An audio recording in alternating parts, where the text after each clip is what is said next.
Oh boy.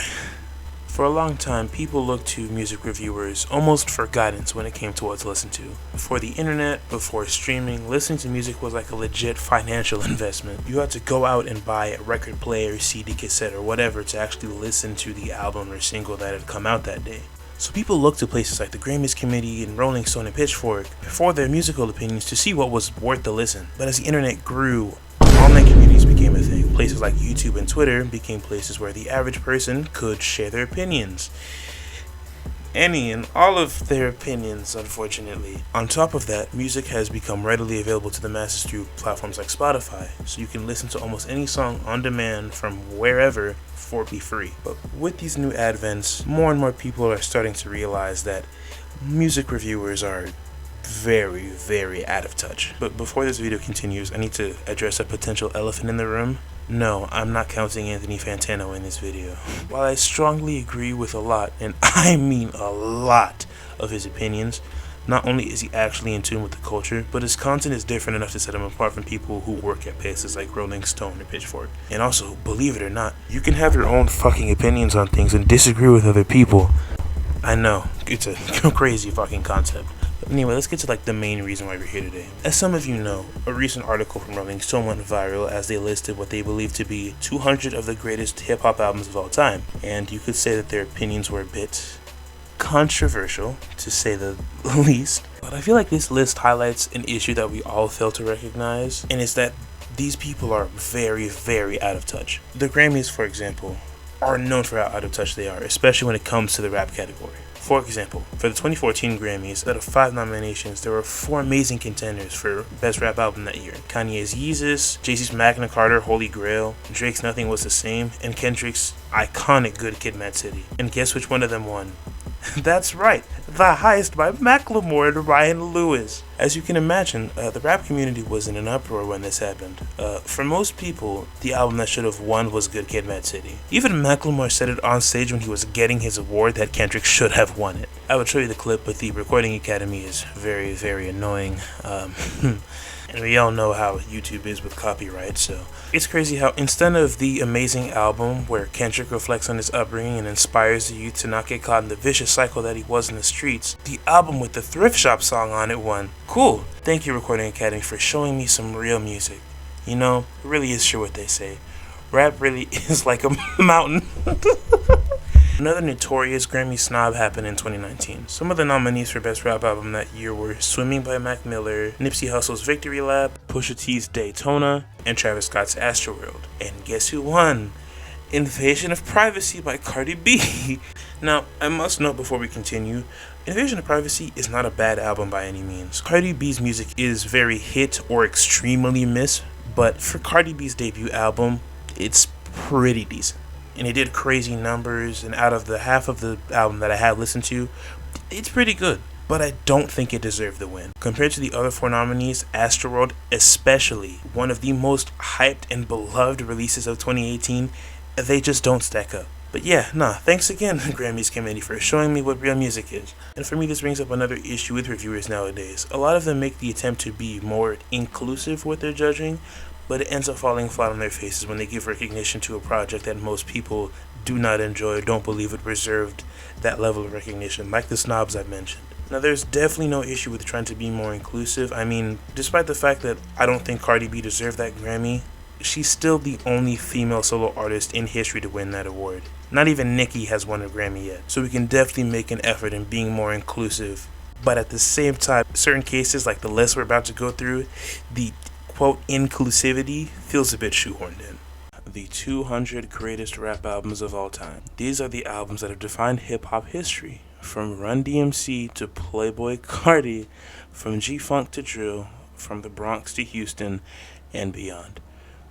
All of these writers are going to get fired.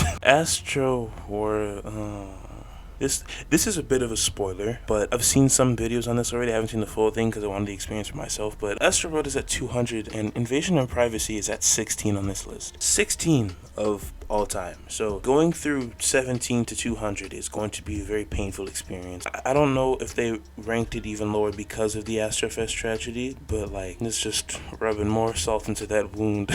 Goodbye and good. Oh my god, this album is so weird. Juice WRLD's like debut project. This isn't a bad thing. It wasn't a bad album, but I don't think it deserves to be on an all-time list. And as controversial of an opinion this is, if you wanted to highlight something from this kind of era, this like SoundCloud era, I would put question mark here instead of goodbye and good riddance. Even then, I don't know if it deserves an all-time. Oh god. No, this is a joke, right? No. The Chicago sex rap savants, the rhymes are devilishly clever and comically over the top. Gucci guarantee to put you to sleep so soon. Riding on that dick, I'm reading Goodnight. What the fuck? I don't have any hatred towards Cupcake, but why the fuck is she on this list? This one kind of makes sense too, I'm not gonna lie. Pop Smoke's one of the main people that made the New York Joe scene like as big as it is now. So honestly, I'm not mad at this placement. I'm really not. I feel like it could have been lower though. You know, this one's a interesting pick. I have not heard the album in its entirety. I've only heard like 3 songs off of it. But Childish Gambino does definitely deserve some love because he's like a multi-talented genius. They're kidding. Some of these, they're not like bad album. It's just Die a Legend on this list as one of the greatest hip-hop albums of all time. This is a bit of an odd choice, I'm not gonna lie. I think Sean C said this in his video on it, but like Shrum Life and Shrum Life 2 were like very, very big albums. They were very like, a lot of their music was prevalent in like Vine and meme culture. I kind of do get why they're on this list, because they like their music controlled like 2015 and 2016. I kind of understand. I kind of do. It came out last year. I don't want y'all to take this the wrong way, right? I loved Montero. I think, like, I was waiting for this album for a long time. Lil Nas X shows his versatility. It has so many, like, amazing producer credits. Kanye West, Take a Day Trip, John Cunningham. Like, it was a really, really good album. Does not deserve a place on this list, though. There's no way. Oh my god. Oh no. Why is this on the list? Oh my goodness, no. Of all the Uzi albums to highlight, not only did they put Eternal a Take here, the most, like, I hate using this word, but it's one of his most big projects. But to put that there and put it above albums like Astro World, oh my god. Oh no, here's the thing, right? It sounds like I hate Nas or something. I don't. It's just, given the foresight that Invasion of Privacy ranks above all of these albums, it just makes the ranking more sad. Oh, this is a weird ass pick. Like, I kind of get it because like this album was like universally hated, right? And then within the next year, like, it became so well praised. Like, even myself, like, I kind of just thought it was like okay when it came out, but it grew on me heavily, and I think it's a decent project, but to put it on an all-time list at 129, that's a bit steep. And if you wanted to highlight a Cardi album, I think a better one would be to highlight Die Lit. Because I'm remembering that some of the stuff that they put like higher up on the list, they're trying to like recognize like contributions to culture, right? Die Lit is seen as like a modern trap classic. Maybe I'm on the Cardi subreddit too much, but I feel like Die Lit would be a better placement. And if it was on this list, it should be lower. Now, this is like, Metro was already becoming mainstream. It was already like mainstream when this album came out, but like what this project did for their careers is actually like insane. Like 2016 especially, that was like the moment where like you could not go anywhere without hearing a Metro tag. So Savage has elevated his music so much since this. Yeah, I kind of get it. I'm not mad at this one. This is easily Drake's best mixtape. This album again was so prevalent in like, you know, 2015, 2016, like Vine and meme culture. It's like, it was very big. It was hard to escape songs from this album. Yeah, no, these make sense. It's just, again, the foresight. Barter 6? If we were going off like impact on culture when it comes to albums like this, I would honestly choose Jeffrey over Barter 6, because not only was there the whole like controversy with the dress, that was the main thing, but I think that Jeffrey's a bit better than Barter 6. This is not a good choice. I mean, the things that it did for like Thugger's career, Rich Homie Quan's career when he was still relevant, it was important for them, because it was kind of the thing that pushed him into mainstream. But like as an all-time album, no. Especially when you consider that one of the people on this album fell off extremely hard. This one actually kind of makes sense. This was a very important album for Cudi. Cudi's definitely an important part on culture. For sure. Cudi's music inspired mainstream artists like fucking Travis Scott. Like, he was one of the main people to start the conversation in rap about, mental illness and self-harm. Like, this definitely does deserve a place on this list. Oh, God. Almost every one of the albums on this list, they're not bad albums at all, right? But I don't know if Megan deserves an all-time listing yet. This one makes sense. This one makes sense. This one makes sense. This isn't a bad pick.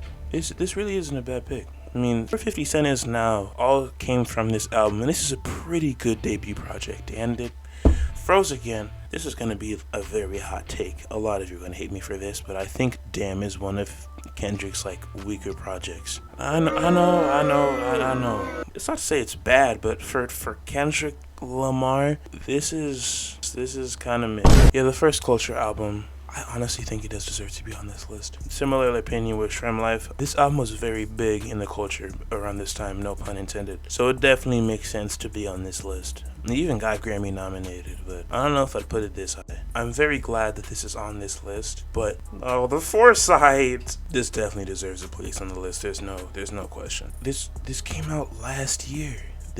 I don't even think it's been a year since it came out. Albums from 2021 being on this list is weird. A lot of you guys are gonna hate me for this, but Late Registration to me is actually the weakest in the College Bear trilogy. It's not a bad album, but it's the weakest one. I think it deserves to be on this list. I would have put The College Dropout higher than this one. Also, again, foresight. Oh my goodness, is Rolling Stone making decent choices? That's wild. Honestly, I would put this higher on the list.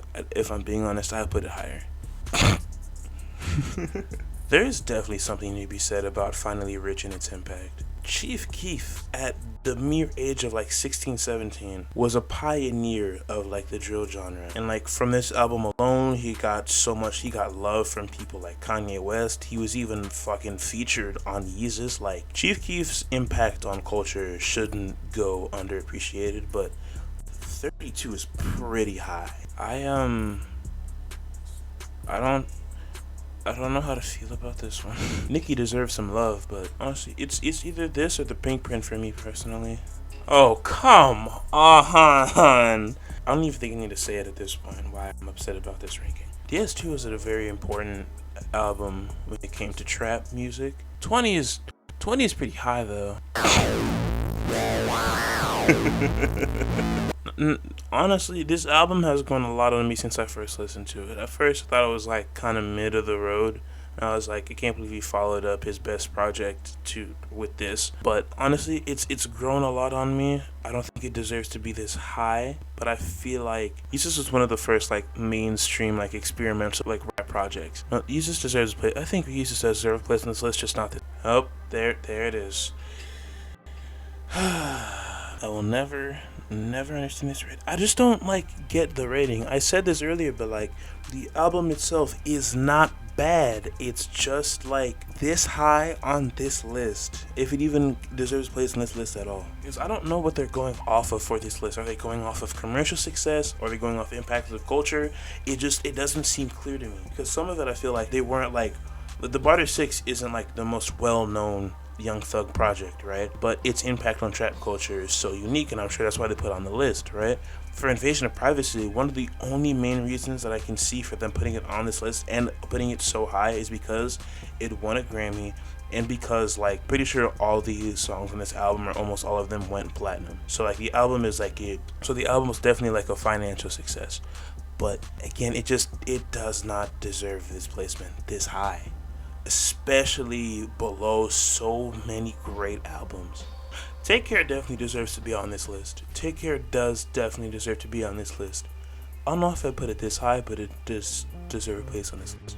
I was very worried that I was not going to see this on this list for some reason. Number 6, that's reasonable. That is definitely reasonable. This is a really good album. This is literally my favorite album of all time. So I'm glad I got some recognition. Oh, see, back to back. This is like the rarest W on this list. Like these two actually make sense, and I honestly, as much as I think this is my favorite album ever made, I kind of understand why this is above it, and I'm not mad at it. These two are actually decent picks. And then top three, The Blueprint. The Blueprint is good album, just had the worst release date humanly possible. Stankonia, yeah, this definitely deserves place on the list. And the number one album is Ready to Die. Wow, that was a roller coaster. The one thing that like I want you guys to understand is that like the criteria for it being like a 200 greatest rap album is so vague, and I'm sure I could have gotten more context by actually reading all the descriptions and things like that, but like I don't understand how this team of writers came to some of these conclusions, because like man, I love how like I've been recording this for about like almost 37 minutes. I've been spending at least 20 crying about the fact that like Invasion of Privacy ranks over so many classic albums, and it doesn't make any sense to me. Who on their writing staff put The College Dropout below Invasion of Privacy? So, what did we learn today? Look, people are always gonna disagree. The same things happen for other forms of entertainment like movie and TV. Some critics love a movie and some fans hate it. Some critics hate a movie and some fans love it. There are some times where everybody can come to the same opinion, but for the most part, we disagree. And that's okay. At the end of the day, we all love music, so why gatekeep it? Let the discourse continue. It's what makes the internet fun and alive. But Pitchfork needs to actually be shut down, because what the fuck is this? Who wrote these? Are you putting Peppa Pig over Yeezus? I'm in New York and you're on Long Island. I don't even treat you that good, girl, why you smiling? It's 3 in the morning, why you driving?